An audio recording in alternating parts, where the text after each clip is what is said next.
사랑하는 성도 여러분, 지난 6개월 삶 어떻게 사셨습니까? 돈 버는 일이나 건강 관리하는 일, 또 많은 만남들, 많은 사역 앞에 여러분 스스로 평가하고 또 스스로 점검해 봤을 때 잘 사셨습니까? 많은 사람을 유익하게 하고 또 맡겨진 일에 충성과 헌신함으로 보람도 느끼시고 또 잘했다 스스로 자유하면서 뿌듯함 느끼시는지 모르겠습니다. 아마 가슴앓이 하신 분도 계실 거예요.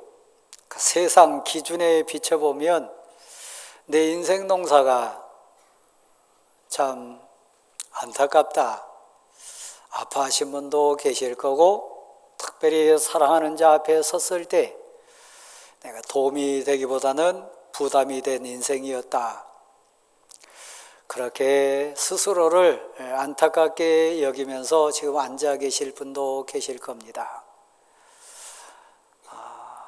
여러분의 가치 기준, 지난 6개월 삶의 성공과 실패의 기준은 세상 사람들이 들이미는 자나 세상 사람들이 내놓는 저울, 그 기준이 사실은 아닙니다. 그렇다면 여러분, 오늘 예배 나오신 여러분의 진실한 지난 6개월 삶의 성공과 실패의 감사와 그리고 부끄러움의 기준은 무엇일까요? 고린도전서 4장 1절 말씀에 보면 어떤 특별한 사람에게 주어진 말씀이 아니고 사도 바울의 편지를 받고 있는 고린도 교회 많은 성도들을 향한, 그 편지 앞에 있는 성도를 향한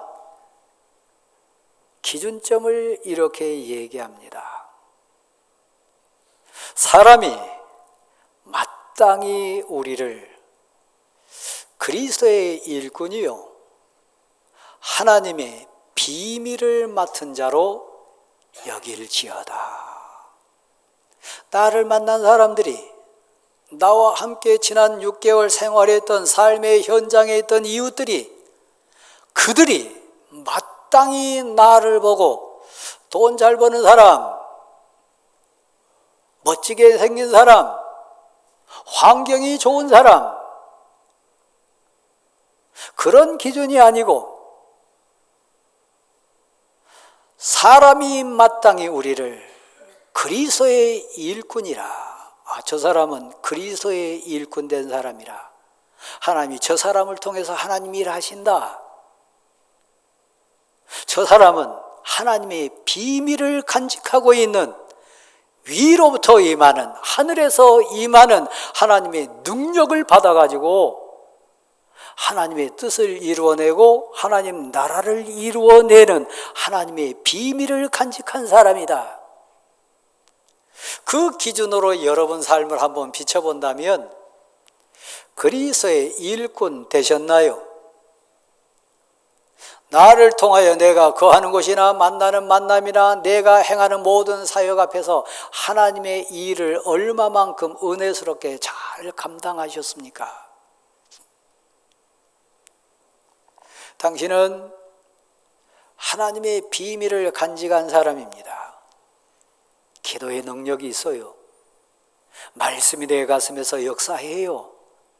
찬송의 감동과 감격이 죄를 이기게 하고 세상을 이기게 하고 근심과 걱정의 그늘을 몰아내는 신비한 하나님의 비밀을 간직하고 지난 6개월 살았던 사람이 누구냐? 바로 납니다. 사람이 마땅히 우리를 그리스도의 일꾼이요 하나님의 비밀을 맡은 자로 여겨야 된다. 그래야 지난 6개월 삶이 의미 있는 거예요. 그 고백 가운데 부족하고 연약하지만 지난 6개월 동안 나는 그리스도의 일꾼으로 살았습니다.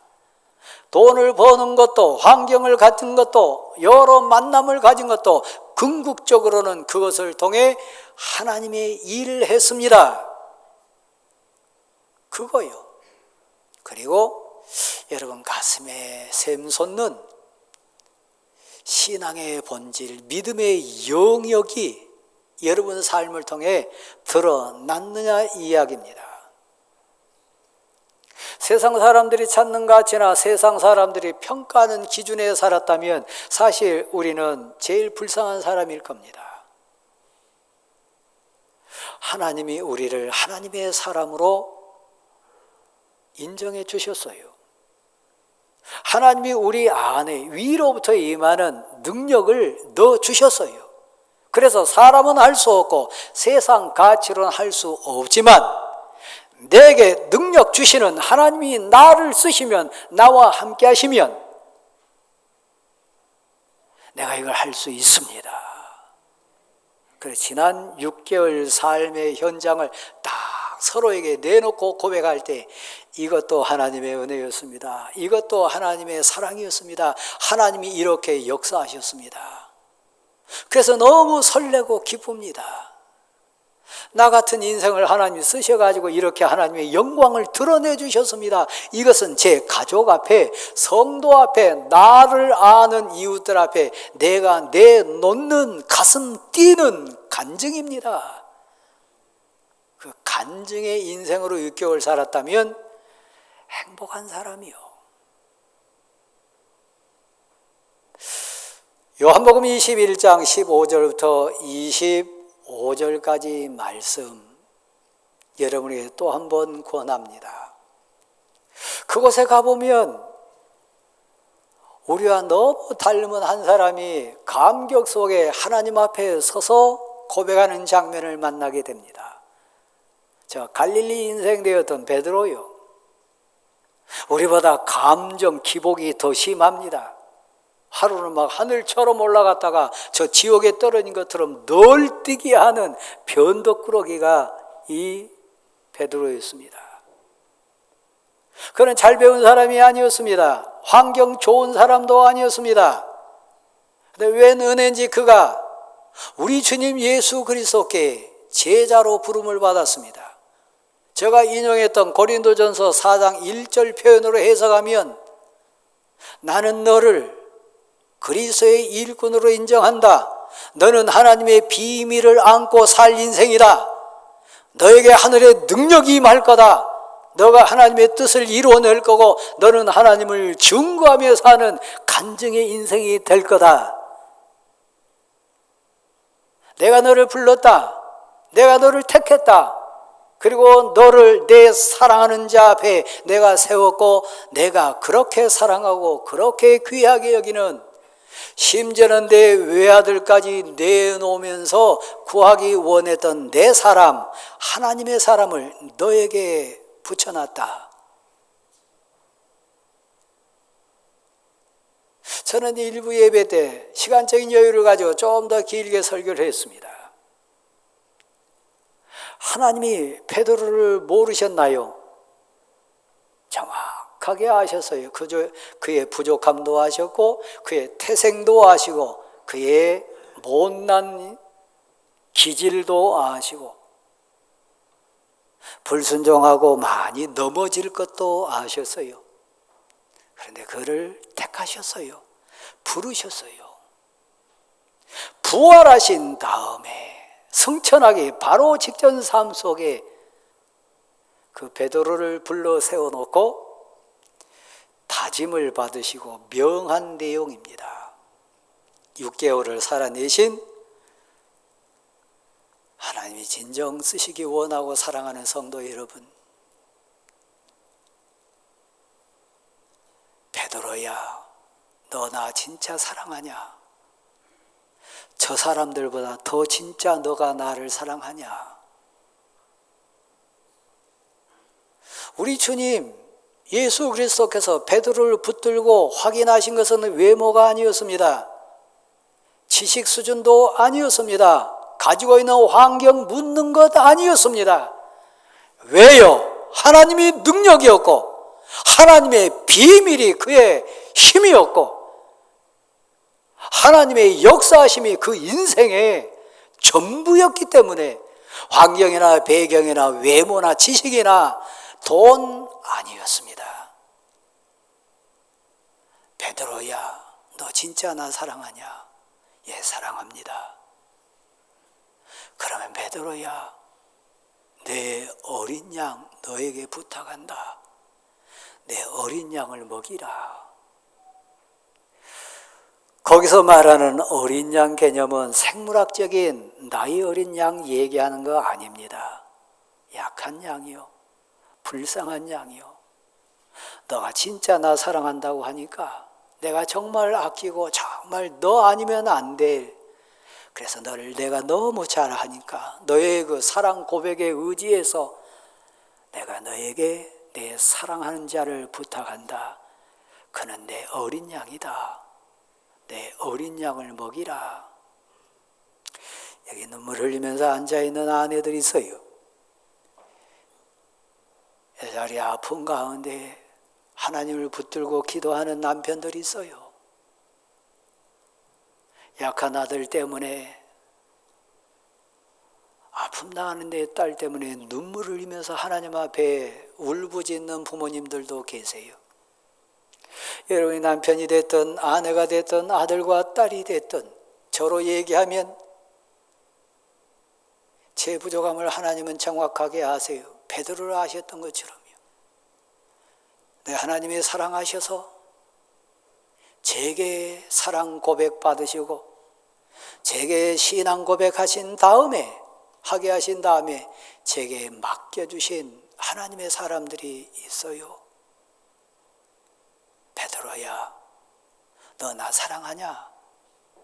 진짜 사랑하냐? 약하고 아프고 힘없는 내 어린 양을 너 먹이라. 그래서 여러분 남편이 있습니다. 그래서 여러분의 아내로 있습니다. 그래서 여러분이 그 딸과 아들 앞에 부모로 있습니다. 하나님이 맡기셨어요. 진짜 저들보다 나를 더 사랑하냐? 진짜 사랑하냐? 그러면 내 양을 치라. 때리란 얘기가 아닙니다. 관리하란 얘기입니다. 보호자가 되란 얘기고 방패가 되란 얘기고 도와주는 자가 되란 얘기입니다. 베드로야, 사랑하는 성도요, 하나님 사랑합니까? 그 고백 들으시고 그 고백 아시고 하나님이 여러분에게 하나님의 양을 맡기셨어요. 내 양을 치라.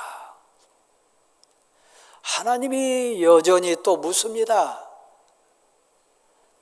베드로야, 너 진짜 나 사랑하냐? 주님, 제가 하나님 사랑하는 줄 하나님이 아십니다. 주님이 아십니다. 고백으로 한번 받아십시다. 그러면 내 양을 먹이라. 하나님의 명령입니다. 여러분이 받은 사명입니다. 그 차원에서 제가 여러분에게 묻습니다. 하나님 마음으로요, 지난 6개월 그 고백으로 사셨나요? 하나님이 진짜 맡기신 어린 양 먹이셨나요? 당신이 아니면 안 될, 당신이 없으면 정말 의지할 자가 없는 그 어린 하나님의 양 먹이셨나요? 그게 여러분의 지난 6개월 삶의 성공과 실패의 기준이요. 하나님이 사랑하신가요? 그러나 하나님이 외아들까지 내놓으면서 너무너무 소중하게 여겼던 하나님의 사람, 하나님이 아끼셨던 그 사람, 보호자가 되셨나요? 돕는 자가 됐습니까? 하나님 앞에 하나님을 사랑한다는 고백으로 그를 울타리가 되어주셨나요? 사랑하는 성도 여러분, 우리는 지난 6개월 삶 속에 우리는 하나님의 사람입니다. 그리스도의 일꾼입니다. 당신의 정체성이 뭐냐 묻는다면 돈 버는 사람 아닙니다. 건강 관리하는 사람도 아니고 환경 채우는 사람 아닙니다. 세상 가치 기준 내세우는 사람 아닙니다. 직분자가 있다면 그 직분의 가치는 당신은 그리스도의 일꾼이다. 그 직분은 그리스도의 일꾼 되기 위해서 하나님의 일하기 위해서 당신의 능력이 뭐고 당신의 가치가 뭐고 당신의 기쁨이 뭐냐 당신의 감동 감격이 뭐냐 묻는다면 나는 그리스도의 비밀을 압니다. 하나님의 비밀을 맡은 자입니다. 내게는 기도의 비밀이 있습니다. 말씀이 역사하는 비밀을 압니다. 저는 찬송의 감동 감격을 압니다. 위로부터 임하는 권능이 제게 임해가지고 세상사를 분별할 수 있는 힘뿐만 아니라 제 고백이 있습니다. 지난 6개월 삶을 세상 가치로 자랑하지 마세요. 그거 부끄러운 거예요. 지난 6개월 삶을 내놓을 때 다음 주에 여러분이 맥주 감사주의를 지키면서 지나갈 텐데 편할 겁니다. 하나님이 하셨습니다. 하나님의 은혜입니다. 하나님의 그 능력의 맛을 제가 봤습니다. 내가 만난 예수 그리스도의 은혜를 제가 지난 6개월 삶 속에 체험했습니다. 은혜를 입었고 이겼고 극복했습니다. 그리고 넘었습니다. 하나님 감사합니다.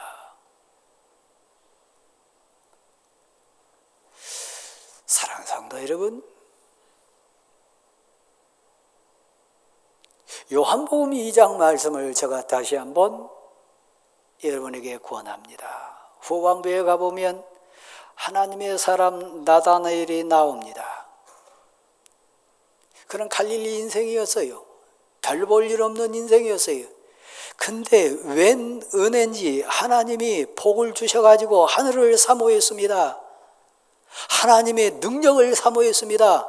우리로 표현하면 기도가 응답되기를, 말씀이 내 삶에 역사하기를, 나도 진정한 찬송자가 되기를 소원하면서 무화과 나무 아래서 하늘을 쳐다보고 기도했습니다. 아는 자 없었습니다. 그러나 소원은 뜨거웠어요. 아시고 보신 주님이 지나가시다가 나다나엘을 불러냈습니다. 나 너 봤다. 너 기도 들었다. 내가 다 안다. 너 눈물도 알고 너 애절함도 내가 다 안다. 근데 너가 하늘을 사모하고 은혜를 사모하고 하나님께 쓰임받기를 소원하고 로마로 통해 억압당하는 이 민족 앞에 사명자 되기를 소원하는 너의 애절한 그 간구를 내가 들었노라. 거기서 꼬꾸라집니다. 어찌 저를 아십니까? 아무도 모르게 했는데, 아무도 저 형편을 모르는데 어찌 아십니까? 당신은 저의 메시아입니다. 당신은 진짜 이 민족의 구세주인 것 같습니다. 감동했어요. 그 은혜가 지난 6개월 동안 있었냐는 얘기예요. 하나님을 만난, 말씀이 깨달아진, 기도의 하늘이 열린 그 감동이 지난 6개월 삶 속에 있었냐는 얘기예요. 그거 없이 세상 기준 내놓으면 당신 진짜 부끄러운 사람이요. 하나님 앞에 섰을 때 할 말 없는 사람이요. 진짜 그렇지 않습니까? 내가 너 무화과 나무 아래서 기도했다고 하는 것, 아무도 모르게 소원 아랬다고 하는 거 내가 듣고 보고 알았다고 하니까 너 놀라냐? 그리고 신앙 고백하냐? 너 그래도 참된 이스라엘 사람이라. 너 하나님의 사람이라. 하나님의 사람이 되면요, 놀랍고 위대한 복을 둘 주신다고 약속을 했습니다. 오늘 가서 꼭 다시 묵상해 보십시오.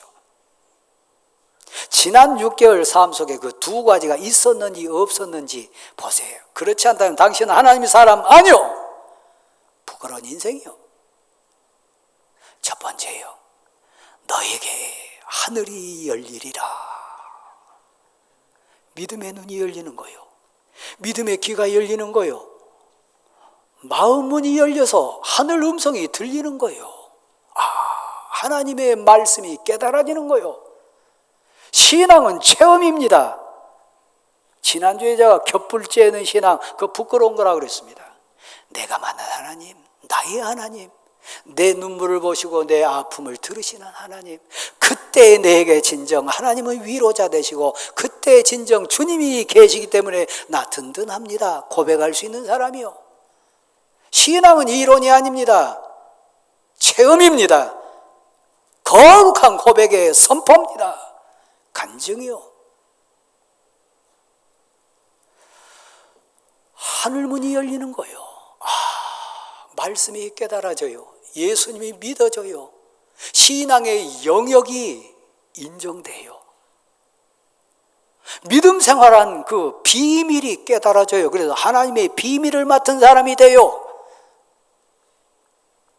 세상에 제일 힘든 사람이 누군지 아십니까? 제일 불쌍한 사람이 누군지 아십니까? 우리 민규 아버님.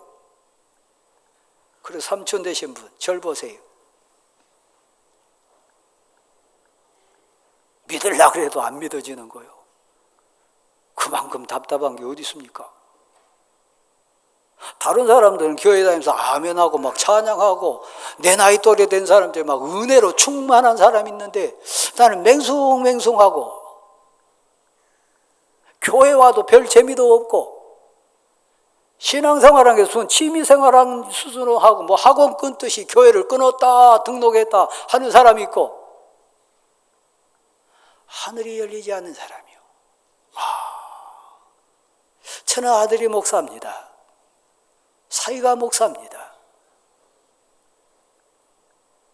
저는 내 자랑을 제 아들과 사위에게 종종 얘기합니다. 아들아, 수학 문제 잘 푸는 공식으로 알면 세상사가 해결되냐? 영어 통역 잘하면 인생 문제가 풀어지냐? 특히 목사로서 수학 문제 잘 푸는 공식 잘 알고 영어 해석 잘 해내면 병이 떠나가고 귀신이 떠나가고 위로부터 임하는 권능이 너 인생을 통해서 역사하냐? 수학 공식에 있지 않습니다. 영어 능력에 있지 않습니다. 위로부터 임하는 능력을 체험하는 사람이요. 하나님의 비밀을 깨달은 사람이요. 그러니까 제일 힘든 사람, 제일 불쌍한 사람, 아마 여기도 아내 때문에 남편 때문에 어쩔 수 없이 나오신 분 계실 거예요. 그냥 분위기 때문에 어쩔 수 없이 따라 나오신 분도 계실 거예요. 제일 답답한 사람이요. 제일 지금 불쌍하고 힘든 사람이요. 그거 이해해 줘야 됩니다. 믿음이 공식으로 생깁니까? 은혜가 여러분 영어 해석으로 통해 옵니까? 세상 지식으로 예수가 믿어집니까? 아니요. 한순간에 하늘이 열리는 거요. 믿어지는 거요. 깨달아지는 거요. 은혜를 체험하는 거요. 나의 하나님으로 고백하는 거요. 하늘이 열리리라. 두 번째요. 세상은 내 힘으로 사는 것 아닙니다. 힘으로도 안 되고 능으로 안 됩니다. 부모도 해줄 수 없습니다. 돈으로는 결코 할 수 없습니다. 하나님이 내 힘이 돼 주셔야 합니다. 너 참 이스라엘 사람이구나. 너 은혜를 사모하고 경건을 사모하고 무화과나무 아래서 너가 진심으로 하나님 나라를 사모하는구나. 너에게 두 가지가 있을 거다. 첫째는 하늘이 열려서 믿음이 생길 거고 하나님 말씀이 깨달아질 거고 하나님 나라의 사람이 돼가지고 감동스러운 인생이 될 거고 두 번째는 너 인생에 천사가 오르락 내리락 하면서 하늘에 오르락 땅에 내리락 하면서 하나님께 너의 기도를 올릴 거고 하나님의 응답을 너에게 내려줄 거다. 하나님이 함께하는 능력 체험하는 거예요. 하나님의 사람은 천군 천사가 함께하는 걸 체험하며 사는 사람이에요. 성령이 나의 힘이 되는 것을 고백하는 사람이요, 천군 천사가 너 옆에서 오르락 내리락 하면서 하늘의 능력을, 하늘의 은혜를, 하나님의 사랑을 너에게 내려줄 거다. 너의 간구와 기도와 소원을 하늘에 고백시켜 줄 거다. 제가 그런 사람이고 여러분이 그 사람인 거 믿으시기를 바랍니다. 이 사람이 하나님의 사람이요, 이 사람이 기도하는 사람이요, 하나님의 비밀을 맡은 사람이요, 천군 천사가 나와 함께하도다. 성령이 내 속에 거주하는도다. 하나님이 나와 동행해 주심을 믿습니다. 내가 무엇을 두려워하리요, 무엇을 무서워하리요, 무엇을 주저하리요, 내가 누구를 주저하고 무서워하리요. 당당한 사람이요. 왜요? 천군 천사가 오르락 내리락 내 옆에 있으니까요. 시간이 지났기 때문에 제가 마무리를 좀 하겠습니다. 오늘 본문에 가면 다니엘이 그런 사람 됐어요. 이 9장 1절은 그렇게 시작합니다. 바벨론에 느부갓네살 왕이 있었습니다. 그는 세계를 제패한 대제국의 왕입니다. 하나님을 외면하고 교만했다가 짐승이 돼가지고 7년 동안 헤매고 다녔던 짐승이 됐던 인생입니다. 근데 하나님이 은혜 주셔서 다시 회복됐어요. 그 아들이 벨사살 왕입니다. 아버지가 그렇게 짐승이 되고 하나님이 인생의 주권자고 온 세상 만사의 주권자인 것을 누구보다 아버지가 그 뜨겁고 아픈 눈물을 흘린 것 옆에서 봤음에도 그는 교만했어요. 우리 아들, 딸 중에 내가 그렇게 눈물을 흘리고 회개하고 통회하면서 하나님께 울부짖는 것 보면서도 아직 하나님 앞에 나오지 못한 불쌍한 아들, 딸들 많아요. 벨사살이 그랬어요. 아버지께 왕국을 이어받았습니다. 127도라고 하는 큰 대제국을 이루었습니다. 이건 역사적인 사실이니까요. 1000명이 넘는 고관 대작을 모아놓고 술판을 벌였습니다. 하나님을 어느 단계까지 멸시하고 무시하나요? 예루살렘 성전에서 뺏어온 금그릇에다 술을 부어가지고 마셨습니다. 더 이상 하나님이 참을 수 없어서요, 그날 밤 그는 죽임을 당합니다. 하나님에 의해서요. 죽기 전에 그를 경고하신 글이 석회벽에 손가락이 나타나서 쓰게 되어 있습니다. 아시잖아요? 너 나라가 나눠질 거다. 너 심판받아 죽을 거다. 하나님이 너가 다스렸던 왕을 하나님이 원하는 자에게 넘겨줄 거다. 그날 저녁에 그 일이 이루어졌습니다. 벨사살이 죽임을 당합니다. 그리고 메대라고 하는 나라의 아하수로엘 왕이 나라를 대신 차지합니다. 오늘 본문 1절은 그렇게 시작합니다. 그게 배경입니다. 그 아들 다리오가 왕이 됐습니다. 왕이 되는 첫 해에 절 보실랍니까? 나다나에게 하늘이 열린 것처럼 이 다니엘에게 하늘이 열렸어요. 어느 순간 다리오가 왕이 된 그 첫 해에 어느 순간 하늘이 열렸어요. 에레미야 선지자를 통해서 주셨던 말씀이 깨달아졌어요. 눈에 들어오기 시작했어요. 은혜요. 생명의 성경 말씀이 다가오듯이, 말씀이 내게 역사하듯이, 기도의 응답이 이루어져 가지고 영적인 체험을 하듯이 다니엘에게도 이 감격의 순간이 왔어요. 지난 6개월 동안 이 삶이 있었습니까? 그 사람 막 감동할 거예요. 제가 보니까 여러분 가운데 그런 분 별로 없는 것 같아요. 왜요? 이 다니엘서 말씀에 비춰보니까요. 다니엘에게 그 하늘이 열리는 감동이 왔습니다. 우리 민규 아버님, 아들이 군대 가는 시점을 통해 가지고 이 다니엘의 역사가 우리 박병철 선생님에게 있기를 소원합니다. 삼촌에게도 있기를 소원합니다. 계기요. 어떤 계기요? 그건 신비했어요. 희한했어요. 하나님의 비밀이니까요. 그런데요, 하늘이 열리니까 하나님을 봅니다. 내 자신이 보입니다. 하나님의 사랑이 얼마나 큰지, 하나님의 은혜가 얼마나 무궁무진한지, 지나온 모든 삶이 은혜였던 것이 그대로 느껴졌어요. 가슴으로 체험이 됐어요. 단순한 지식이 아닙니다. 그리고 자기 자신이 보였습니다. 조상들의 죄가 보였습니다. 역사적인 현실이 깨닫게 됐습니다. 하나님을 만나면, 은혜를 체험하면 하늘이 열린 사람, 성경에 나오는 100사람, 1000사람, 10,000사람을 비교해 봤을 때 공통점이 하나 있습니다. 대광교회 역사 속에도 마찬가지고요. 제 인생에도 마찬가지고요. 분명한 증거, 깨집니다. 엎어집니다. 뒹굴게 되어 있습니다. 금식하며 옷을 찢으며 죄를 흩뿌리면서 통에 자복합니다.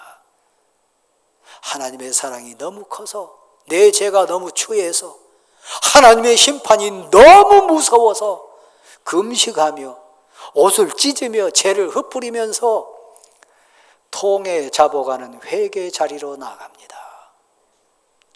절 보실랍니까? 여러분이 가짜인지 진짜인지,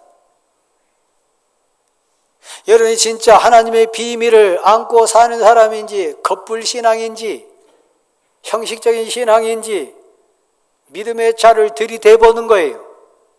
믿음의 저울로 여러분을 정말 올려놓고 달아보는 거예요.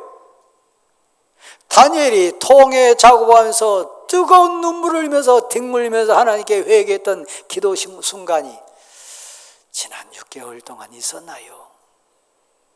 맹숭맹숭했나요? 형식적인 신앙생활을 했나요? 그러면 당신 불쌍한 사람이요. 그러면 여러분은 정말 은혜가 뭔지 모르는 사람이요. 하나님의 비밀을 맡으신 거 맞습니까? 그 비밀이 지금 역사합니까?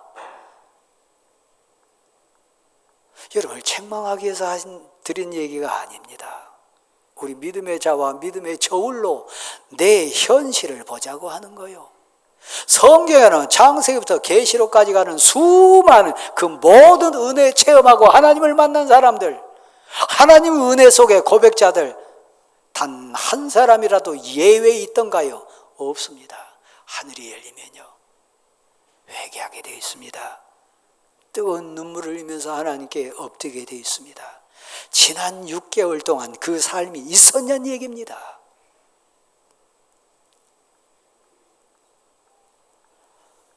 그때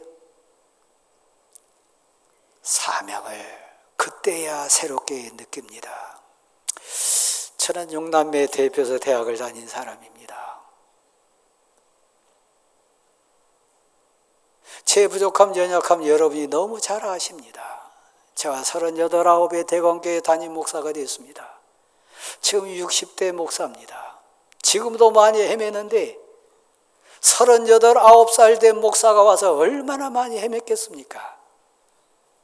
반대로 그 헤매고 아픔 속에 얼마나 많이 울었겠습니까? 얼마나 많이 하나님께 울부짖으면서 매달렸겠습니까?